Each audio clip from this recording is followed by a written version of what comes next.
Okey, nama saya Muhammad Amir Ashraf bin Khairul Zaman.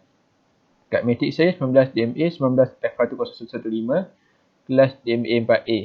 Okey, hari ini saya nak present tentang situasi pembangunan teknologi hijau di Malaysia.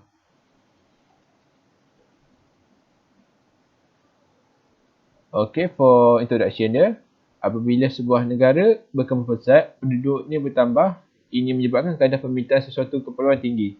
Gaya hidup orang yang menginginkan kehidupan yang lebih baik seperti rumah, bekalan elektrik dan air, kereta dan lain-lain menyebabkan permintaan sumber asli meningkat. Pengurusan sumber semajadi yang tidak terancang seperti pembalakan yang tidak terkawal, penerokaan tanah yang luas, pembebasan gas karbon dioksida ke atmosfera, pembuangan sisa pekerja dan sebagainya menyebabkan pencemaran. Sekiranya pengurusan sumber semajadi ini tidak dikendalikan dengan baik, ia juga akan mempengaruhi kualiti kehidupan manusia dan alam sekitar. Oleh itu, masyarakat Malaysia kini menghadapi dua cabaran besar, iaitu isu perubahan iklim dan keselamatan negara dan keselamatan tenaga. Kedua-dua masalah ini mesti ditangani secara kolektif dan berkesan. Pendekatan kritis adalah mustahak. Teknologi hijau juga membantu pengembangan masyarakat pengetahuan yang mendorong ke arah mempraktikkan tenaga lestari dan cara hidup yang lebih baik. Kita dapat hidup lebih lestari jika kita menjadi lebih cerdik di alam sekitar, belajar dari alam sekitar, hidup lebih sederhana dan menjadi warga negara yang aktif dalam mengembangkan persekitaran. Teknologi hijau juga dikenali sebagai teknologi lestari, mengambil kira kesan jangka panjang dan jangka pendek sesuatu terhadap alam sekitar. Produk hijau secara definitif mesra alam, kecekapan tenaga kita semula, kesihatan dan keselamatan, sumber daya yang boleh diperbarui dan banyak lagi. Semuanya berkaitan dengan pembuatan produk dan teknologi hijau. Okey, situasi untuk negara Malaysia. Pembangunan lestari dan teknologi hijau perlu memainkan peranan penting dalam memacu ekonomi negara. Pandemik COVID-19 telah menjadi panggilan bangun bagi Malaysia dan bahawa Malaysia dan negara-negara lain perlu memikirkan semula agenda pembangunan mereka.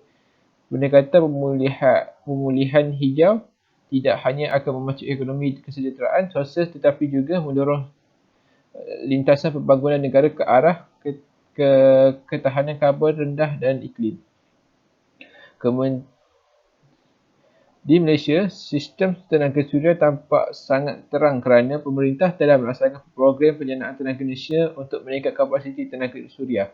Hal ini dapat kita lihat contoh penjanaan tenaga suria yang paling besar, yang setakat ini kita rasa paling besar ialah salah satunya di UiTM. Dan sekarang ni macam ada satu lagi syarikat iaitu Intel yang telah bangunkan kilang dia orang dengan letakkan suria di sana. Jadi dia bagi Intel ini paling besar sekali dalam dunia.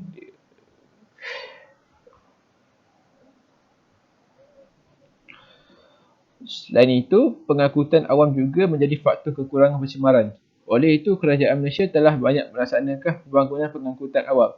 Laporan ini mengikuti Indeks Persaingan Global Forum Ekonomi Dunia WEF 2016 hingga 2017 yang dikeluarkan pada September lalu yang menilai Malaysia ke-11 daripada 138 negara dari segi infrastruktur pengangkutan.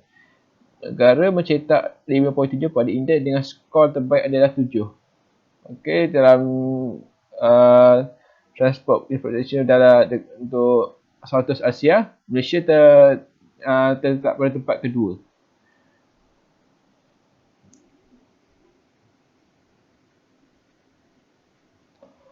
Okey, discussion dia dari topik mengenai situasi pembangunan lestari dan pendekatan teknologi di Malaysia yang dapat dibincangkan adalah pemerintah Malaysia pada tahun 2018 mengumumkan sasaran untuk membuka jalan menuju masa depan dengan lebih lestari dan hijau bagi negara untuk meningkatkan tenaga boleh diperbaharui dalam penjenayaan energi menjadi 20% menjelang tahun 2025. Selain itu, Kementerian Alam Sekitar dan Air ketika ini menerojui Pesta Jalan Kelestarian Alam Sekitar di Malaysia ke arah pembangunan lestari, hijau dan lestari dari tahun 2020 hingga 2030. Peran Induk Teknologi Hijau JTMP secara strategik menggadiskan pendekatan hijau 2030 untuk pembangunan teknologi hijau untuk mewujudkan ekonomi rendah karbon dan sumber daya. Okey, pembangunan untuk society pula. Dia menggalakkan penggunaan teknologi hijau untuk meningkatkan pertumbuhan ekonomi dan membina masyarakat yang lestari di Malaysia dan memberi panduan kepada yang lain. Setiap projek dikenakan plastik untuk maklumat mengenai keperluan projek dan isu-isu berkaitan dengan pengurusan, persekitaran dan pendekatan yang lebih mampan. Hari ini, pengetahuan mengenai TVET adalah petunjuk penting bagi usaha agar pertumbuhan mampan dapat dipertahankan dalam keadaan sekarang dan pada masa depan.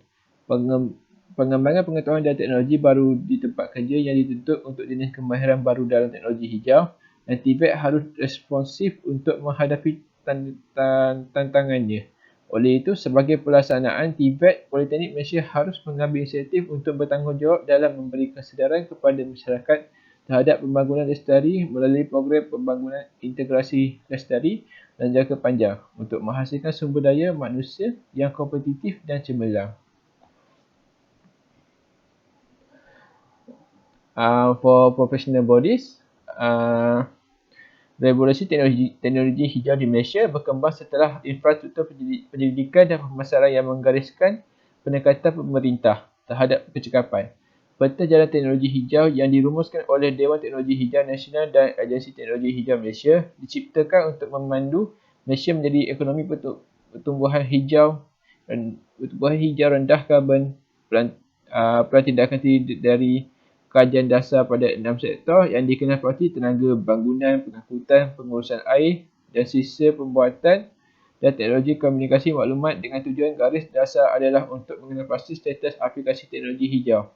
Fasa kedua rancangan tindakan akan merangkumi reka bentuk rancangan tindakan ekonomi rendah karbon dan yang akan merangkumi sektor ekonomi utama dan untuk mengembangkan garis panduan terperinci untuk menjadikan polisi teknologi hijau nasional menjadi kenyataan. Malaysia telah sangat aktif dalam mengejar masa depan yang lestari melalui penyatuan pembangunan lestari dalam ekonominya. Okey, kesimpulannya, Malaysia telah sangat aktif dalam mengejar masa depan yang lestari melalui penyatuan pembangunan lestari dalam rancangan ekonominya. Banyak kebajikan, perundangan dan kegiatan promosi telah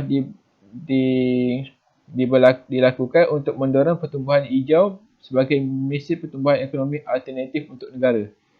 Dan membanyaknya harus dilakukan oleh semua pihak yang terlihat dapat menerusui inisiatif teknologi hijau dan memastikan kesannya dirasakan oleh semua sektor masyarakat. Kerjasama strategik dan usaha kolaboratif perlu diterokai dengan fokus utama pada pembangunan modal insan terutamanya oleh sistem TVET. Kewujudan modal insan yang mahir adalah pemacu utama untuk menerapkan keamanan hijau dalam semua operasi yang untuk penyampaian perkhidmatan aktiviti pembangunan, aktiviti pembuatan. Dan sekarang harus melangkaui persidangan dan mesyuarat. Sekian, terima kasih.